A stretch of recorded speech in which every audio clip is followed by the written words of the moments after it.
El aire dentro del mercado central de Ciudad de México olía ligeramente a pan recién horneado y cítricos. Caminé despacio por los pasillos, seleccionando manzanas y peras para la canasta de frutas que planeaba llevar a la casa de Rafael. Un regalo sencillo, pero uno que pensé que suavizaría la visita de la tarde con la familia de Leonor, al otro lado del río Bravo. Mi pensión nunca alcanzaba para mucho, pero siempre intentaba llegar con algo en las manos. En la caja, dejé la canasta y busqué en mi cartera los billetes justos. El cajero, un hombre con el cabello canoso y arrugas profundas alrededor de los ojos, miró mi tarjeta cuando la pasé, hizo una pausa. Su mirada se levantó hacia mí, ahora más aguda, casi sobresaltada. «Tú eres la madre de Gabriel, ¿verdad?», preguntó, con la voz baja. Asentí, sorprendida.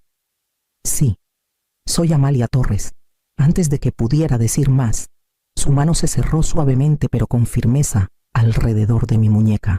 La presión me sorprendió, pero lo que realmente me sacudió fue la urgencia en sus ojos. Se inclinó hacia adelante, bajando la voz a un susurro que temblaba de convicción. «No son lo que dicen», murmuró. «Su familia, siempre aquí, comprando vino, carne, cosas que la mayoría de nosotros no podemos pagar. Luego los escucho hablar de cuánto ayuda a tu hijo. Por favor, ten cuidado». Se me cerró la garganta. Por un momento, el pitido del escáner y el murmullo de los otros clientes se desvanecieron en silencio. Me eché hacia atrás ligeramente, buscando en su rostro cualquier indicio de malicia, pero solo encontré preocupación, como si cargara el peso de algo que ya no podía callar. Soltó mi muñeca y siguió embolsando los productos como si nada hubiera pasado. Firmé el recibo con una mano que temblaba más de lo usual.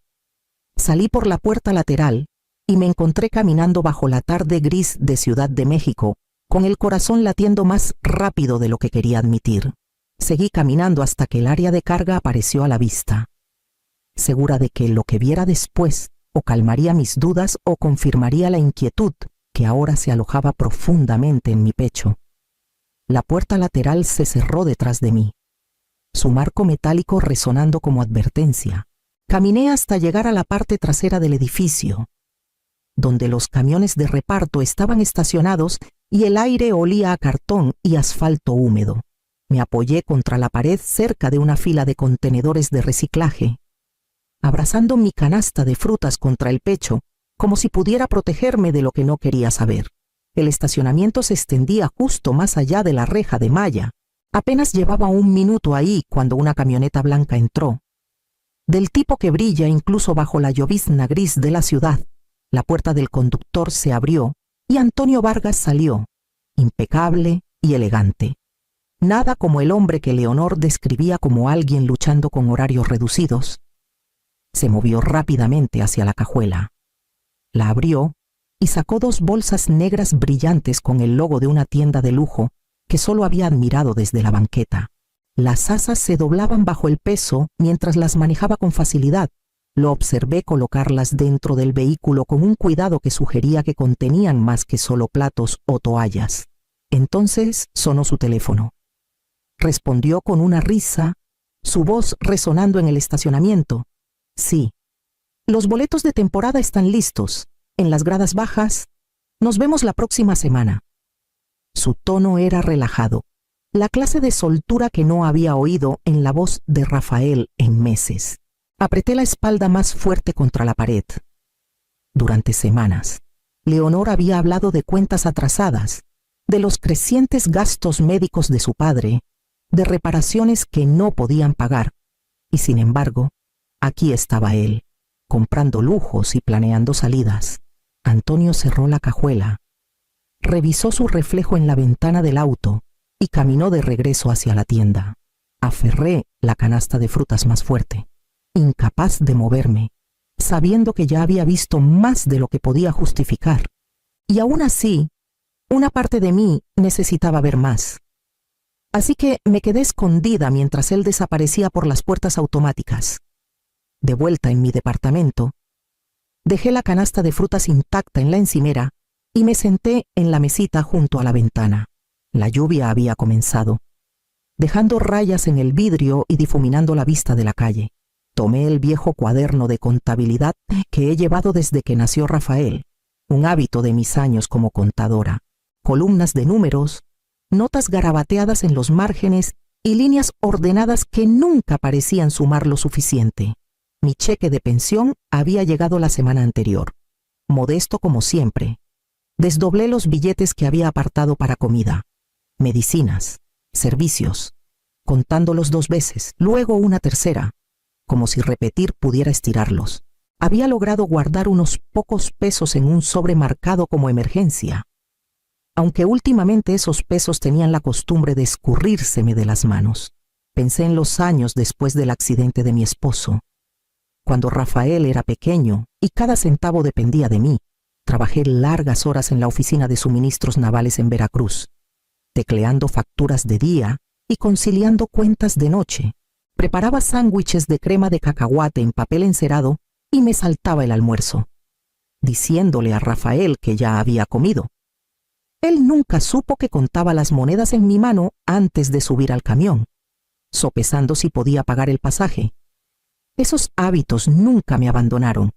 Incluso ahora, a los 67, sigo contando todo cuántos kilowatts puedo usar, cuántas pastillas puedo comprar en la farmacia. Y aún así, cada vez que Leonor llamaba, con la voz quebrada por alguna nueva dificultad, me encontraba metiendo la mano en ese sobre. Una receta no cubierta, una cuenta a punto de cortarse, la renta atrasada. Cada vez me decía que era solo por esa vez, que la familia es primero. Rafael heredó esa misma mano abierta. Lo crié para ser generoso, para nunca darle la espalda a la necesidad. Nunca imaginé que esa generosidad podría convertirse en un arma contra él. Cerré el cuaderno y me froté las sienes. El sonido de la lluvia mezclándose con el eco de la risa de Antonio.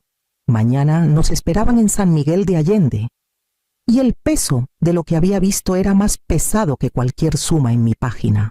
La tarde siguiente, Rafael llegó en su sedán, puntual como siempre. Llevé la canasta de frutas al coche, cuidando de no dejar que mis pensamientos se reflejaran en mi rostro. Cruzamos el puente del río Bravo, los arcos de acero alzándose sobre el agua, y observé las olas agitarse debajo como si llevaran la misma inquietud que sentía dentro de mí. Rafael mantuvo los ojos en el camino, los hombros tensos, aunque llenó el silencio con charlas sobre un proyecto en el trabajo. Cuando llegamos a la casa de los Vargas en San Miguel de Allende, lo primero que noté fue la pintura fresca en las paredes exteriores. La última vez que estuve ahí, Leonor mencionó que estaban posponiendo reparaciones por falta de dinero. Ahora el césped estaba bien cortado, los arriates alineados con corteza nueva, y el porche tenía un juego de sillas que aún olían a barniz. Leonor nos recibió en la puerta con una blusa vaporosa, su sonrisa brillante, su perfume delicado y costoso. «Pasen, pasen», dijo, guiándonos hacia la sala. Los muebles eran diferentes, un sofá de piel elegante, una mesa de cristal pulido y arte enmarcado que no estaba ahí antes. Toqué el reposabrazos ligeramente. Era tan nuevo que las costuras aún se sentían rígidas. Esto Leonor rió cuando notó mi mirada. Descuento de empleado en la tienda. No pude resistirme. En el comedor, bandejas de comida cubrían la mesa: salmón asado, espárragos, ensaladas decoradas con semillas de granada.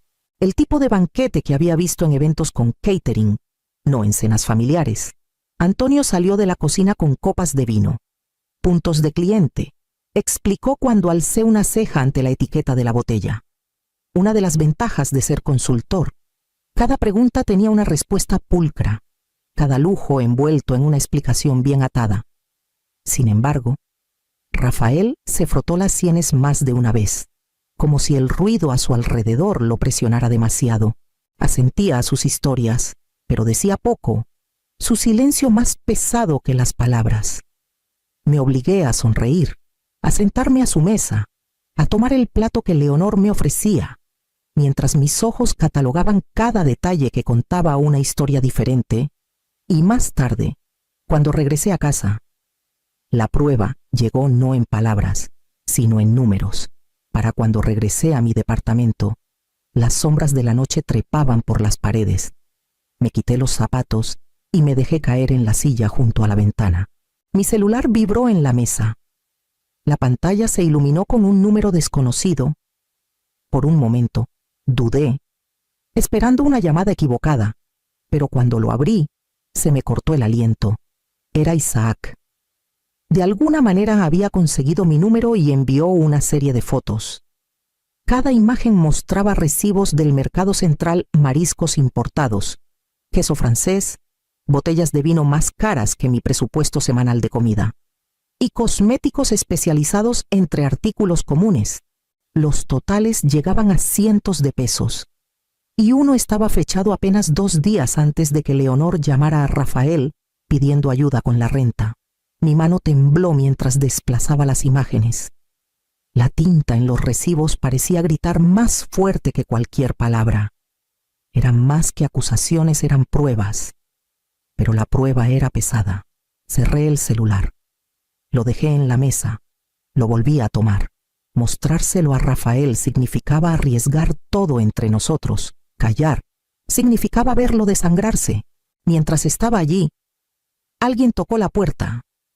Era Rosa Morales, la vecina del pasillo, una mujer de 70 años con ojos agudos y una memoria aún más filosa. Me trajo una latita de galletas. Mientras intercambiábamos cortesías, se inclinó, bajando la voz. Vi a tu nuera en el centro comercial Santa Fe la semana pasada. En el mostrador de cosméticos, la tienda francesa, salió con bolsas. Mi sobrina trabaja ahí. Me dijo que es cliente habitual. Forcé una sonrisa. Le agradecí. Pero dentro de mi pecho, un nudo frío se apretó. Rosa no tenía razón para inventar tal detalle. Sus palabras encajaban demasiado bien con los recibos que brillaban en mi celular. Después de que se fue, me senté en el silencio. Las galletas intactas, el departamento lleno del sonido del reloj. Quería creer las historias de Leonor, imaginar descuentos y amigos generosos. Pero cada prueba se apilaba contra la otra, como piedras en un muro que me encerraba. Volví a tomar el celular y miré las fotos una vez más. Los números crudos e innegables. El deber presionaba por un lado, el miedo de perder a mi hijo por el otro. Sabía que no podía quedarme quieta para siempre. A la mañana siguiente, doblé las fotos en un sobre simple y lo coloqué junto a mi cuaderno de contabilidad, lista para la conversación que más temía. Y mientras me preparaba, me dije que iría con cuidado, empezando no con acusaciones, sino con preguntas. El domingo, Rafael sugirió un paseo por el bosque de Chapultepec, y acepté, metiendo el sobre con las fotos de Isaac en mi bolsa. Aunque no estaba segura de tener el valor para abrirlo, el aire olía a cedro y sal mientras caminábamos bajo los árboles altos. La grava crujía bajo nuestros zapatos, y las gaviotas llamaban desde algún lugar cerca del lago. Ensayé las palabras en mi cabeza con cada paso, demasiado duras, y él se cerraría, demasiado suaves, y las ignoraría. Rafael parecía cansado. La clase de agotamiento que se aferra a los hombros sin importar cuán recto te pares. Has estado trabajando hasta tarde otra vez, dije. Dio una pequeña risa. Horas extras ayudan a cubrir lo que la familia de Leonor no puede manejar ahora. Su papá sigue batallando. La palabra dolió. Batallando. Recordé los zapatos pulidos de Antonio, su risa sobre los boletos de temporada, las bolsas brillantes colgando de su mano.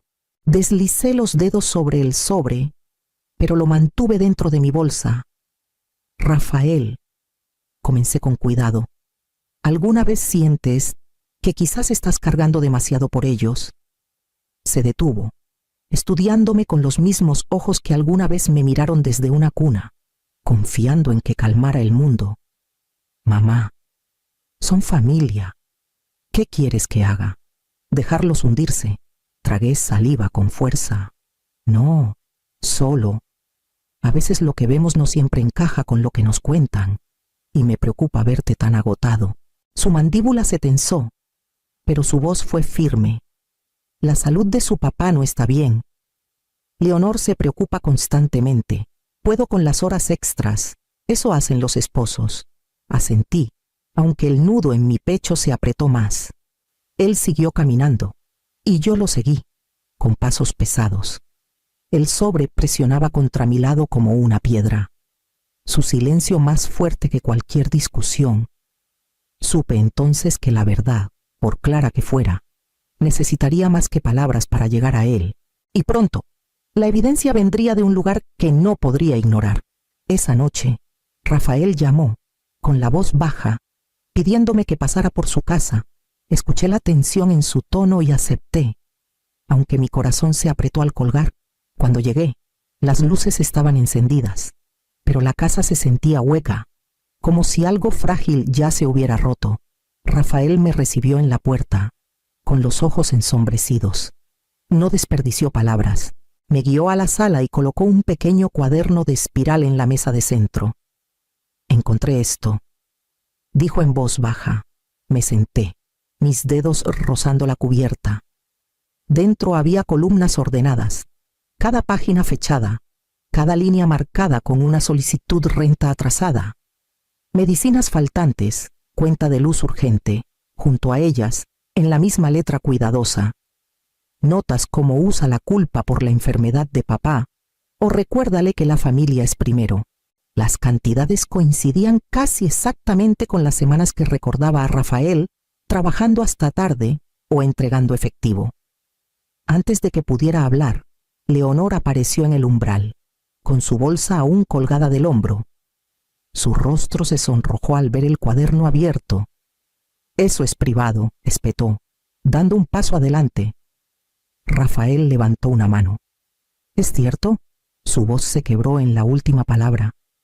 Ella parpadeó. Luego suavizó el tono. Solo es como llevo las cuentas, nada más. Estás tergiversándolo. Cuando eso no funcionó, su voz se alzó, afilada por la rabia. Tu madre metió esto en tu cabeza. Siempre me ha odiado. Quiere arruinarnos. Los hombros de Rafael se tensaron. Las fechas coinciden con cada vez que me llamaste llorando, cada vez que trabajé horas extras, cada vez que mamá dio parte de su pensión. Sus palabras cayeron pesadas, cada una golpeando como un golpe que ninguno de nosotros quería dar. Los labios de Leonor se abrieron, pero no salió ninguna excusa. El silencio en la sala fue más fuerte que su negación. Rafael cerró el cuaderno con una finalidad que me hizo estremecer. Nos reuniremos mañana, dijo, con los ojos puestos en mí ahora. Todos. Necesito escuchar la verdad en voz alta. La tarde siguiente, Rafael me pidió que lo encontrara en el malecón de Veracruz. El cielo era de un plateado apagado. El golfo inquieto con olas blancas. Gaviotas girando en lo alto. Nos sentamos en una mesa al aire libre, cerca de un café. El tipo de lugar donde Rafael y yo habíamos compartido días más simples, y esperamos. Leonor llegó primero, con pasos rápidos, su sonrisa tensa. Antonio la siguió momentos después, con la chaqueta planchada, los zapatos pulidos, como si la sola presentación pudiera borrar el peso de lo que sabíamos. Rafael no perdió tiempo. Colocó el cuaderno de espiral y un montón de recibos en la mesa, asegurándolos contra el viento. Los ojos de Leonor se abrieron. Luego se entrecerraron. ¿De dónde sacaste eso?, exigió. Los dejaste en tu bolsa, dijo Rafael con calma. Solo quiero la verdad. Ella rió, frágil. Eso no es nada. Notas, listas. Estás haciendo de esto algo que no es.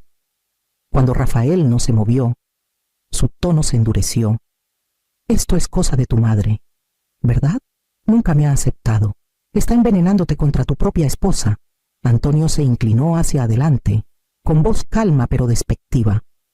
Hijo, no entiendes. Las familias se ayudan entre sí. Todos hemos tenido que apoyarnos. Eso no es manipulación, es supervivencia. La mandíbula de Rafael se tensó. La supervivencia no se ve como champán. autos nuevos y boletos de temporada. Golpeó los recibos con el dedo. Estos coinciden con cada emergencia que me contaron. Renta, medicinas, cuentas de luz. Todo mentiras. La máscara de Leonor se rompió. Sus ojos brillaron de ira. Necesitábamos seguridad. Rafael, nunca nos habrías ayudado si pensabas que estábamos bien. ¿No lo ves? Contamos con tu lealtad porque confiábamos en ti. Fue Antonio quien terminó con la farsa. Exhaló lentamente. Se recostó y sonrió sin calidez. No es personal. Es solo negocio. Has sido confiable. Aprovechamos eso. Por un largo momento, el único sonido fue el agua golpeando contra el malecón. Las manos de Rafael temblaron mientras cerraba el cuaderno. Su rostro pálido pero resuelto. Ya no, dijo. Su voz llevaba el peso de la finalidad. Recogió los papeles, se levantó y los dejó mirándolo mientras se alejaba. Lo seguí, con pasos pesados, sabiendo que el próximo movimiento cortaría aún más profundo. La semana siguiente, Rafael me pidió que lo acompañara a una oficina de abogados en el centro. El edificio daba a la avenida Reforma, su fachada de ladrillo desgastada por años de historias. Dentro, el abogado explicó los pasos claramente: congelar transferencias, cerrar cuentas conjuntas, presentar los primeros documentos para la separación.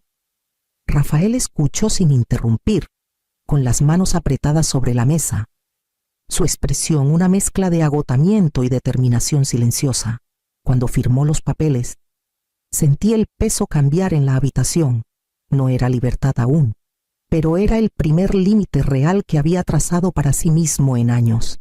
Al salir, el aire olía ligeramente a lluvia, y pensé en las innumerables noches que se había desvelado trabajando horas extras, creyendo que sus esfuerzos mantenían a flote otro hogar. Ese capítulo se estaba cerrando. Antonio intentó una última vez. Llamó al celular de Rafael mientras conducíamos, con un tono suave, pidiendo un préstamo puente hasta que llegara algún supuesto cheque. Rafael lo puso en altavoz, su voz firme mientras respondía. No más. Antonio, aquí termina. El silencio al otro lado fue breve antes de que la línea se cortara. Esa noche, Rafael vino a mi departamento, sacó de su bolsillo la llave extra que le había dado años atrás. Cuando se casó, deberías tenerla de vuelta, dijo. Luego metió la mano en el otro bolsillo y puso una llave diferente en mi mano. Para mi casa, quiero que sepas que eres bienvenida, pero en mis términos ahora, cerré los dedos alrededor de ella. El metal frío calentándose rápidamente contra mi palma. No era solo una llave, era una promesa de que había elegido la dignidad sobre el engaño. Y mientras la sostenía, me di cuenta de que la elección también se había convertido en mía. Para el verano, Rafael se había instalado en un modesto departamento cerca del Parque México. El tipo de lugar donde la luz del sol se filtraba por ventanas altas y el sonido de los niños llegaba desde el parque. Lucía más saludable que en años. Las ojeras se habían desvanecido. Su risa regresaba en fragmentos, y la tensión constante en sus hombros comenzaba a aliviarse. Hablaba de ahorrar otra vez, de planear para su propio futuro en lugar de remendar el de alguien más. Yo también comencé a reconstruir. En la mesa de mi cocina, reescribí mi testamento, nombrando a Rafael como albacea, pero también reservando un pequeño fondo a través de una organización sin fines de lucro en Ciudad de México, que apoya la prevención del abuso a adultos mayores. Fue un acto silencioso, pero me dio paz saber que mi propia historia podría ayudar a proteger a otros. Cada noche, cuando giraba la sencilla llave de acero en la puerta de mi departamento, sentía el cambio dentro de mí. La llevaba en una cadena alrededor de mi cuello. No para presumir, sino como recordatorio. Esa llave era más que metal, era una línea trazada, un límite mantenido. Rafael visitaba a menudo, a veces con cajas de comida para llevar, a veces solo para sentarse conmigo mientras las luces del parque brillaban al otro lado de la calle. Hablábamos menos de Leonor y Antonio conforme pasaban los meses, sus nombres perdiendo poder en el silencio. En su ausencia, regresó el espacio para la confianza reconstruida, para la dignidad restaurada, para el amor probado y confirmado. Y mientras cerraba la puerta cada noche, sabía que la guardia que mantenía ahora no era contra el mundo, sino por la vida que aún me quedaba por reclamar. Crucé el puente de los Leones en Puerto Vallarta, justo cuando el sol comenzaba a asomarse, su reflejo danzando sobre las aguas de la bahía de Banderas. El fin de semana del Día de los Caídos siempre me llevaba a la casita en Sayulita. Esa casa había sido mi refugio por más de 2 décadas, un lugar donde el murmullo de las olas calmaba mis pensamientos y el aire salado me hacía sentir viva otra vez. Cargaba mi bolsa pequeña y el tintineo familiar de las llaves, esperando nada más que paz. Pero al pisar el camino de arena que llevaba a mi porche, la escena me detuvo en seco. 3 autos desconocidos estaban apretujados en el jardín, sus llantas hundidas en el césped que yo había cuidado con mis propias manos. Los gritos de unos niños se mezclaban con la música estridente que salía por las ventanas abiertas. Toallas húmedas y llenas de arena colgaban de mis sillas de mimbre. Mi casita parecía menos un hogar y más una playa pública tomada por una fiesta de fin de semana. Maribel apareció en la puerta, bloqueando mi entrada. Llevaba puesto mi delantal azul, el que yo había bordado con conchas pequeñas hace años, como si le perteneciera. Sus ojos se entrecerraron con un desprecio que se había afilado desde el día en que se casó con mi hijo. ¿Qué hace aquí esta vieja aprovechada? No hay lugar para ti. Sus palabras cortaron el aire, más fuertes que la música, y por un instante, todo sonido, toda voz, pareció detenerse para escuchar. Sebastián estaba justo detrás de ella, con una mano apoyada en el marco de la puerta. No me miró de frente. Su mirada se deslizó hacia el suelo, los hombros encorvados como si quisiera desvanecerse. Ni una palabra salió de él. Apreté las llaves en mi mano, su peso temblando ligeramente contra mi palma. La humillación ardía en mi pecho, pero no les daría el gusto de montar una escena. Mis ojos pasaron por encima de Maribel, hacia las caras desconocidas dentro, el humo que salía del balcón, las manchas de desorden que cubrían lo que alguna vez fue mi refugio tranquilo. Dejé que una sonrisa tocara mis labios, una que sabía no llegaba a mis ojos. Está bien, querida, dije suavemente, retrocediendo desde la puerta. Me giré hacia el camino, la música aún resonando detrás de mí, sabiendo que necesitaría ver más para entender realmente qué estaba pasando dentro de mi hogar. Me quedé en el borde del porche lo suficiente para ver lo que alguna vez atesoré ahora tratado como un parque público. Las gardenias que había cuidado a través de tormentas y brisa salada estaban pisoteadas bajo los pies de niños que pateaban un balón de goma. Sus risas cortantes contra el sonido de los pétalos aplastados en el camino de piedra. En el balcón, un hombre corpulento se apoyaba en la baranda, un cigarro colgando de sus labios. El humo se mezclaba con el aire salado, volviéndose algo agrio. Por la puerta abierta de la cocina, el chisporroteo de algo quemándose llegó a mi nariz. Una sartén estaba abandonada mientras 2 mujeres discutían sobre condimentos, sus voces altas como si fueran las dueñas del lugar. El piso de azulejo, que había fregado y pulido incontables veces, estaba rayado con huellas de lodo. Mi delantal, aún atado a la cintura de Maribel, ondeaba mientras ella se movía entre ellas, sonriendo como anfitriona. Una de sus primas, supe después, susurró lo suficientemente alto para que lo oyera. Esa es la famosa costurera, pensé que se vería más impresionante. Algunos rieron, sus ojos recorriendo mi vestido sencillo de algodón y mis zapatos de viaje. Cada risa se sintió como un alfiler clavado en mi piel, pero mantuve la espalda recta. Entonces noté al capitán Morales al otro lado de la calle, parado junto a su reja. Sus años en la marina se notaban en su porte, alerta y firme, Captó mi mirada y articuló con los labios. ¿Estás bien? Por un segundo quise levantar la mano, pedir ayuda, pero el orgullo me detuvo. Sacudí la cabeza lentamente. No ahora. Maribel miró por encima del hombro, como si hubiera captado el intercambio. Su sonrisa se profundizó. El mensaje era claro, este era su escenario ahora. Y yo no era más que una invitada no deseada. Bajé del porche, la grava crujiendo bajo mis zapatos. No discutí, no exigí, no supliqué. Mi silencio era mi escudo. El camino de regreso a la carretera principal se sentía largo. El calor subiendo del asfalto mientras caminaba hacia el pueblo. Cuando llegué a una posada modesta en la carretera costera, ya había tomado una decisión. Mañana regresaría, no para pelear a gritos, sino para ver, escuchar y reunir lo que necesitaba. La habitación de la posada era pequeña, con paredes de un beige opaco que parecía tragarse la luz, pero me dio algo que no había sentido desde que pisé mi Porsche Control. Dejé mi bolsa en la cama, saqué mi celular y comencé a subir las fotos que había tomado. Cada imagen llevaba su propia herida, los autos estacionados como invasores en mi césped, los niños pisoteando las flores que había cuidado durante años de tormentas, el humo del cigarro en mi balcón. Me aseguré de que cada detalle estuviera guardado en la nube. Si pensaban que mi silencio era rendición, no sabían quién era yo. De mi bolso saqué un diario encuadernado en cuero, sus bordes gastados por años de uso.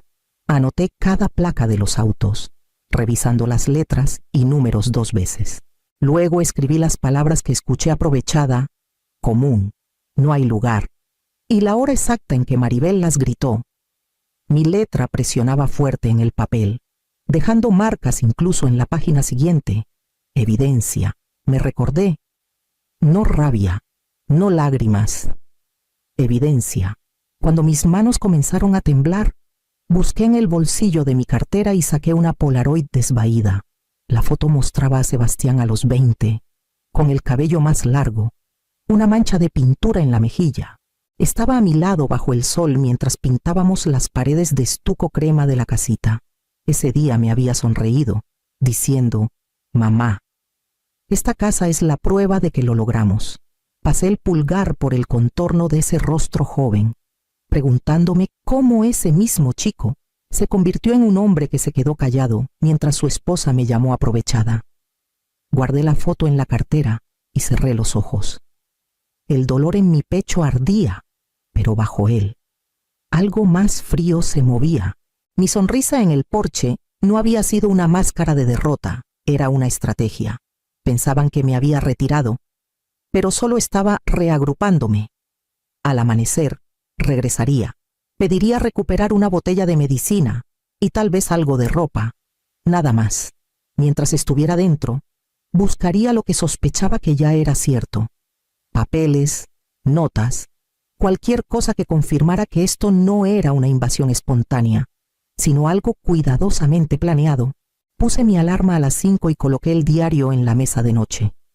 Con la pluma descansando sobre la página, volvería a esa casa no como invitada, sino como testigo de lo que se estaba desplegando tras mis propias puertas. Cuando tenía 42 años, el mundo se me vino abajo. El corazón de mi esposo dejó de latir mientras dormía, y con él se fue la estabilidad en la que había confiado.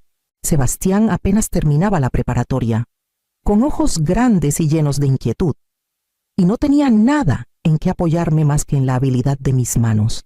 Renté un local pequeño en el centro de Puerto Vallarta, donde los turistas paseaban con cámaras y sombreros de sol. Detrás del escaparate con rollos de tela y encajes, trabajaba hasta la medianoche, cosiendo vestidos de novia, haciendo dobladillos para uniformes escolares, remendando camisas para hombres que no podían pagar reemplazos. Cada peso iba a un sobre que etiqueté Sayulita. Esa palabra era más que un lugar. Era una promesa de que un día tendríamos un rincón del mundo intacto por la pérdida. 2 años después, un huracán azotó la costa de Nayarit. Las casas en Sayulita quedaron destrozadas, con tejados arrancados y ventanas destripadas por el viento. donde otros veían ruinas. Yo vi una oportunidad. Compré un terreno pequeño, dañado por la tormenta, barato porque nadie quería arriesgarse a construir tan cerca del mar. Contraté a un constructor para el armazón, pero hice el resto con mis propias manos. Estudié cómo reforzar vigas con tiras anticiclones, cómo colocar azulejos que no se movieran con el aire salado, cómo plantar uvas de mar para anclar la arena. Cada fin de semana, Sebastián venía conmigo, cargando cubetas de pintura, pasándome herramientas, riendo mientras discutíamos sobre dónde debían mirar las ventanas. Aún lo veo en mi memoria, a sus 20 años, parado en el porche a medio terminar con pintura en la mejilla. «Mamá, esta casa es la prueba de que lo logramos», me dijo.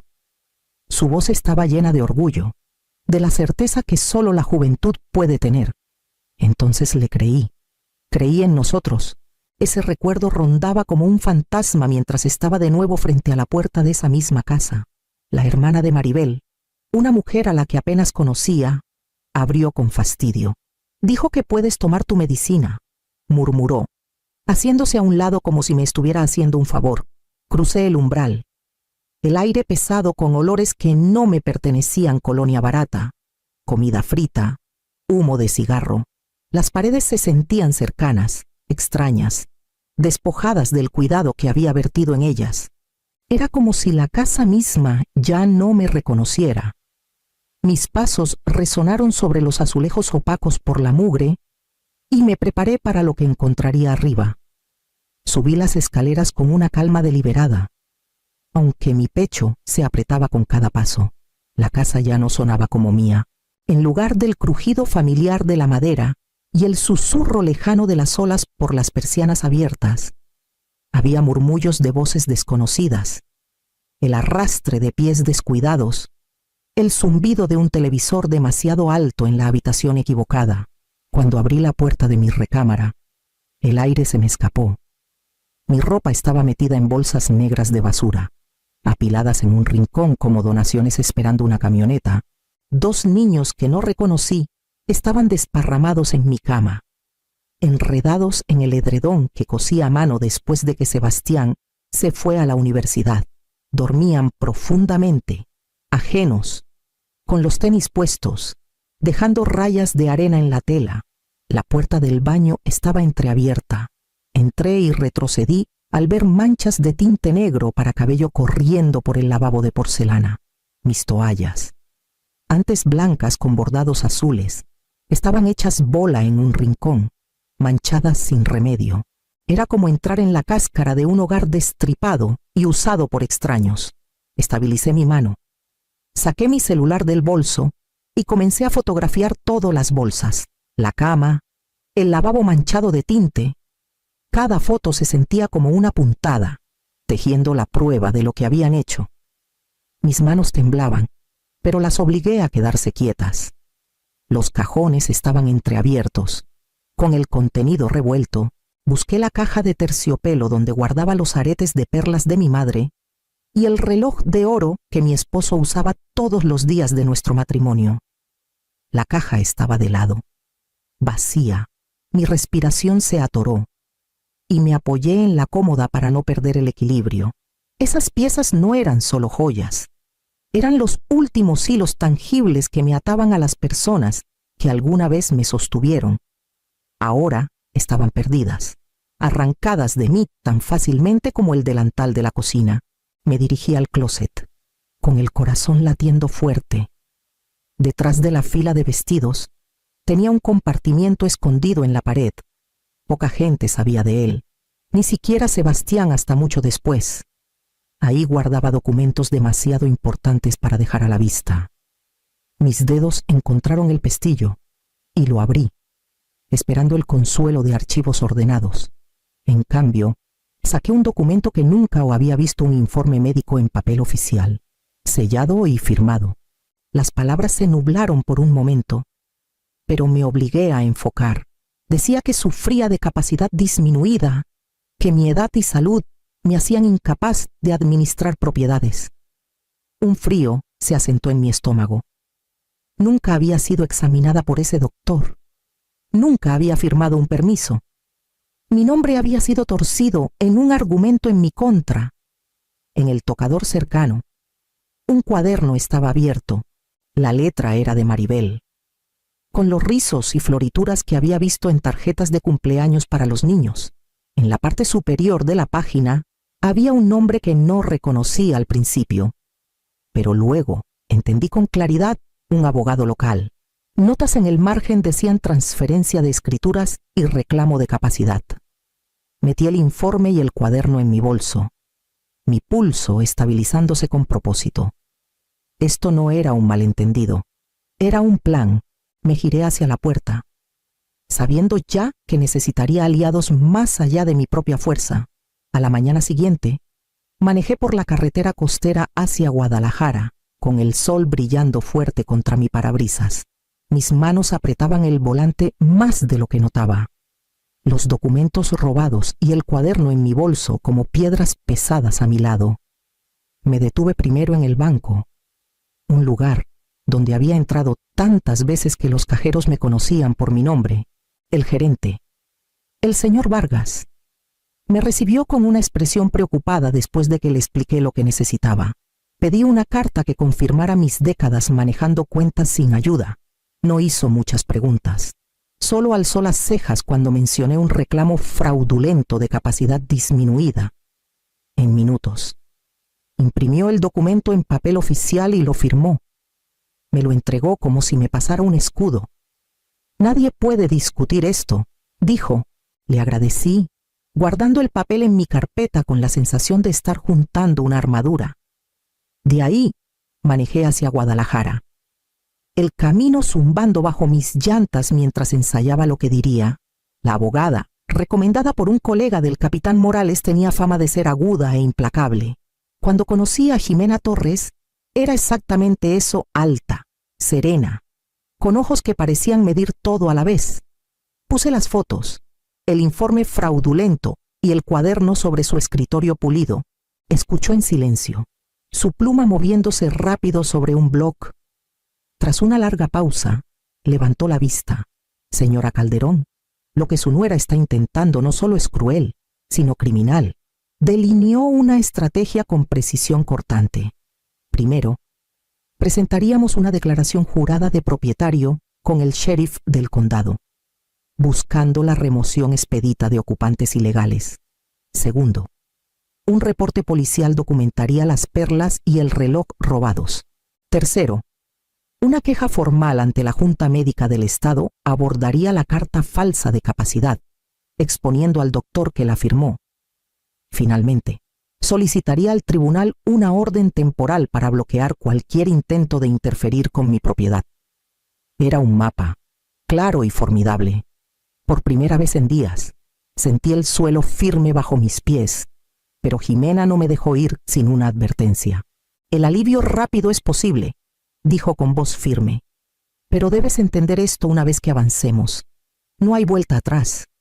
Esos lazos, ya desgastados, no se repararán fácilmente. Puedes recuperar tu casa, pero perderás la lealtad de tu hijo para siempre. Sus palabras cayeron como plomo, pero asentí. Él eligió su bando cuando se quedó callado. Firmé el acuerdo de representación, puse mi pluma cuidadosamente en mi bolso y me preparé para el siguiente paso. La ley hablaría donde mi voz había sido ignorada.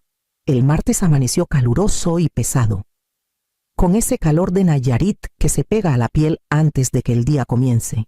Estacioné detrás del auto de Jimena y vi a 2 oficiales salir de su patrulla, con cámaras corporales parpadeando en rojo. Un cerrajero traía una caja pequeña de herramientas y el notificador llevaba una carpeta gruesa de papeles. Mi estómago se apretó, pero me estabilicé. Maribel ya estaba en el porche cuando nos acercamos. Su voz chillona. «Mi esposo me dio permiso», gritó, señalándome como si yo fuera la intrusa. Los niños apretaban sus rostros contra la ventana detrás de ella, con ojos muy abiertos. Jimena avanzó con una calma inquebrantable, entregándole a un oficial la escritura con mi nombre claramente estampado, seguida de recibos de impuestos recientes y la declaración jurada. La señora Calderón es la única dueña legal, dijo. Estas personas están aquí sin consentimiento. Los oficiales recorrieron la casa, notando daños y fotografiando lo que coincidía con el reporte de robo. En la cocina, uno levantó una caja de joyas vacía. En la sala, otro señaló cajones rotos y correo esparcido. Cada detalle construía el caso, ladrillo por ladrillo. 10 minutos después, Sebastián llegó, con la camisa arrugada, los ojos esquivando los míos. Mamá, dijo, la palabra débil, como si perteneciera a alguien más. Saqué el informe médico falso y el cuaderno de Maribel de mi bolso y los puse en sus manos. Su rostro se descompuso. Está confundida, espetó Maribel, agarrándole el brazo. Diles que entendió mal. Por primera vez, Sebastián se soltó. Basta, Maribel, murmuró, con la voz temblorosa pero clara para que todos la oyeran. Los oficiales hicieron su trabajo con eficiencia silenciosa, indicando a los familiares de Maribel que juntaran sus cosas. Las maletas golpearon los escalones del porche. Los niños lloraron, y los vecinos se asomaban por sus cercas, susurrando. Me quedé en la reja, firme, mientras el cerrajero cambiaba la cerradura y me entregaba las llaves nuevas. La casita era mía otra vez.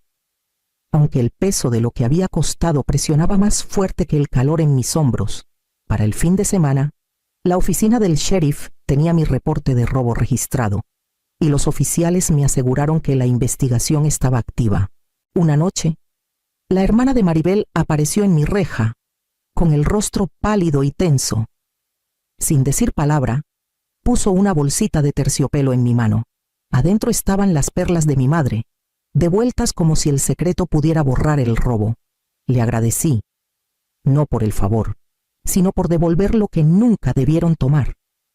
La investigación de la clínica comenzó casi de inmediato después de que Jimena presentó la queja. La junta médica solicitó mi declaración y di cada detalle, el informe falso, la firma de un doctor que nunca conocí, el claro intento de etiquetarme como incapaz. Saber que el sistema lo estaba revisando me dio un respiro más firme, aunque sabía que el proceso sería largo. Sebastián vino solo 2 días después. Se paró al pie del porche, con las manos metidas en los bolsillos, los ojos saltando entre mí y el suelo. Mamá, podemos arreglar esto. Sin abogados, sin policía, solo familia. Su voz se quebró en la palabra familia. Lo escuché. Luego le dije la verdad. La familia no se define solo por la sangre, sino por el cuidado, el respeto y la responsabilidad. Él había elegido el silencio cuando su voz importaba más. No desharía los pasos ya dados.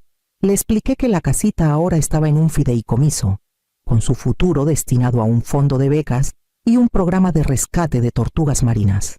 Sus hombros se hundieron y se fue sin otra palabra. Los días siguientes se llenaron de reparaciones.